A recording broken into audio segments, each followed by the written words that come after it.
seorang hamba Allah nampak termenung di depan sebuah masjid peninggalan kakek turunnya. Wajahnya yang belum terlalu tua timbul tenggelam oleh pantulan sinar obor yang terayun-ayun oleh angin malam. Lama sekali ia terpekur. Di depannya, masjid kayu dengan bentuk bujur sangkar dan gaya seperti rumah panggung masih berdiri kokoh. Dinding dan tiangnya yang telah berusia ratusan tahun masih saja bertahan. Atapnya yang terbuat dari sirap kayu yang menyerupai anak panah dan memiliki 3 stupa. Dengan ujungnya yang bercokol mahkota berbentuk bunga mekar nampak samar-samar. Konon, arti jumlah 3 atap undakan ini bermakna 3 pilar agama, iman, Islam, dan ihsan. Lalu, masuklah ia di masjid itu. Dingin. Tegel berwarna kuning yang dipijaki terasa menggigit. Ia berhenti, memandang lamat-lamat sebuah mimbar yang terbuat dari kayu jati. Mimbar yang juga berusia ratusan tahun. Ia lihat di sana, banyak lekuk-lekuk pahatan yang rumit. Ia amat mengetahui bahwa setiap goresan dan pahatan yang ada di mimbar ini tak lepas dari makna dan hikmah. Di bagian depan mimbar, 2 kepala naga dengan rendah bunga mekar seperti mahkota. Mulutnya yang terbuka memiliki gigi dan taring, terlihat garang dan menyala. Kepalanya terpotong dengan ekor yang menjulur ke belakang, hampir mirip seperti ular. Melihat hal ini, ia seakan mendengar secara langsung pesan yang dibawa Syekh Ahmad Mutamakin, leluhurnya, bahwa hidup itu adalah soal menahan hawa nafsu. Untuk menjadi manusia yang sempurna, haruslah siap menghadapi rasa lapar, sebagaimana yang tercermin pada diri ular. Dan inilah yang tertuang dalam ibadah puasa.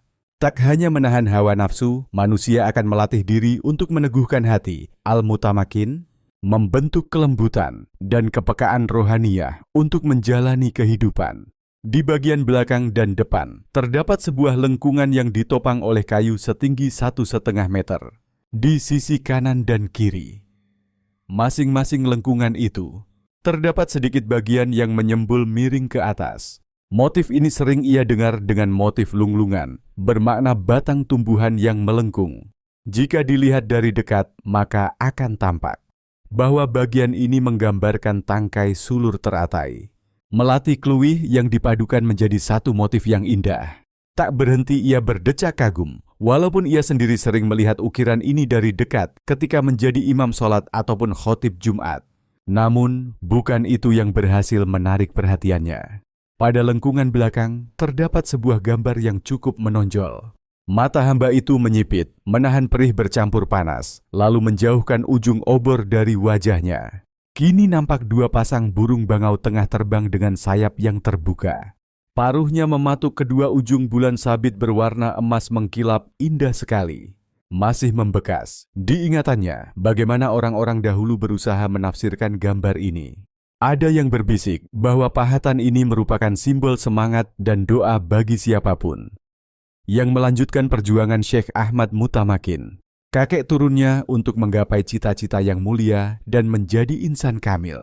Ada yang berseloroh bahwa gambar burung bangau ini mengajarkan sebuah arti keikhlasan dan rasa syukur. Bangau yang mampu bertahan di mana saja adalah cerminan dari sifat Anrimo ing Pandhum. Manusia yang selalu enriman dengan keadaan yang ia jalani tentu akan mendapatkan keberuntungan.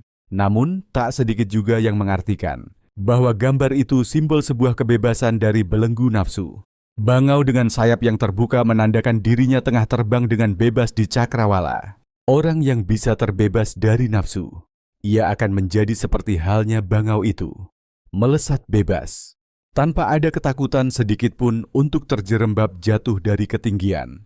Selain itu, bulan sabit yang dipatuk juga sebagai penanda akan suatu kebaikan dan kejayaan. Rembulan yang bercahaya di tengah kegelapan, berarti cahaya ilmu yang menerangi umat dari gelapnya kebodohan.